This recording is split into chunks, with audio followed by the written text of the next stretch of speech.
क्या शिव की अर्धांगिनी? पुत्री जानती भी हो शिव कौन है? अरे ना उनके पास घर है, ना ही परिवार, ना सर पर छत है और ना ही कोई ऐशो आराम। गले में सांप है फुफकारता, तो वही अघोरियों का देव है शंकर कहलाता। ना ही तो रथ ही उनके पास और ना ही स्वादिष्ट पकवान, बर्फ से घिरे पहाड़ है उनकी शान।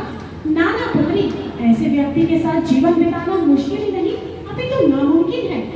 बस गुरुवर बस, बहुत हो गए, अब बस। आप मेरे गुरु हैं, बस इसीलिए मैंने अपने प्रभु के लिए इतना सुन लिया। कोई और होता तो अब तक मैंने उन्हें श्राप दे दिया होता।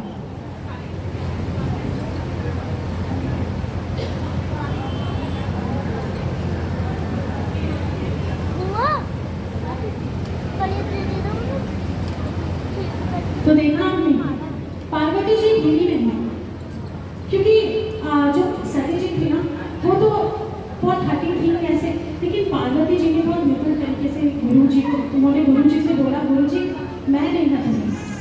तो गुरु जी गए शंकर जी के पास, उन्होंने कहा नहीं नहीं शंकर जी वो चेंज हो गई है, हम उनकी परीक्षा लेकर आए, वो नहीं हटने वाली है तब से, आप जाइए उनके पास। तो शंकर जी ने कहा नहीं, आप तो उनके गुरु है ना, मैं आपके बात पर विश्वास नहीं करता, आप तो उन्हीं की साइड लोगे, वो तो आपकी शिष्य है, मैं कैसे ट्रस्ट करूँ। आपको पता है जो भगवान राम है और भगवान शंकर वो खुद एक दूसरे के गुरु हैं, वो बहुत ज़्यादा एक दूसरे को बहुत मानते हैं। तो अब खुद प्रभु श्री राम उनके पास है, शंकर जी के पास, और प्रभु श्री राम ने बोला क्या शंकर जी देखिए आप चाहिए और हमारी माता को फिर से कैलाश पर्वत पर विराजमान कीजिए अपने साथ। अब वो किसी की बात नहीं, अब श्री राम जी ने बोला तो अब तो शंकर जी को जाना ही था, क्योंकि उनकी बात उनके लिए पत्थर की लगनी थी।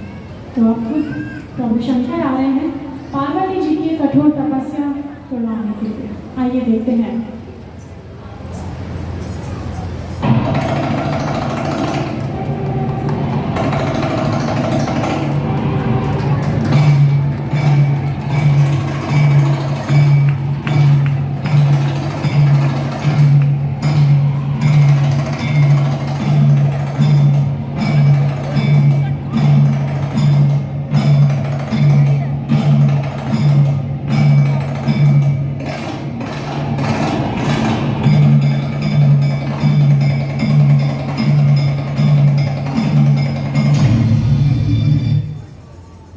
उठो पार्वती, आंखें खोलो।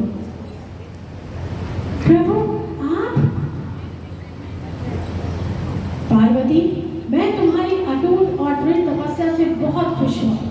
चलो पार्वती चलो मेरे साथ और मेरी अर्धांगिनी के रूप में कैलाश पर्वत पर मेरे साथ विराजो। प्रभु आपके मुख से निकले एक एक शब्द ने जैसे मेरे कानों में मुश्किल खोल दिया, लेकिन मैं अभी आपके साथ नहीं चल सकता। परंतु ऐसा क्यों पार्वती? प्रभु मुझे अपनी अर्धांगिनी बनाने के लिए आपको पहले मेरे माता पिता से मेरा रिश्ता मांगना होगा। परंतु पार्वती तुमने इतना कठोर तप मुझे पाने के लिए किया और अब तुम शर्त के बंधन में बन रही हो। नहीं प्रभु ऐसा नहीं है, लेकिन मैं पूरे रीति रिवाजों के साथ इस अद्भुत रिश्ते में बनना चाहती हूँ, जैसी तुम्हारी इच्छा।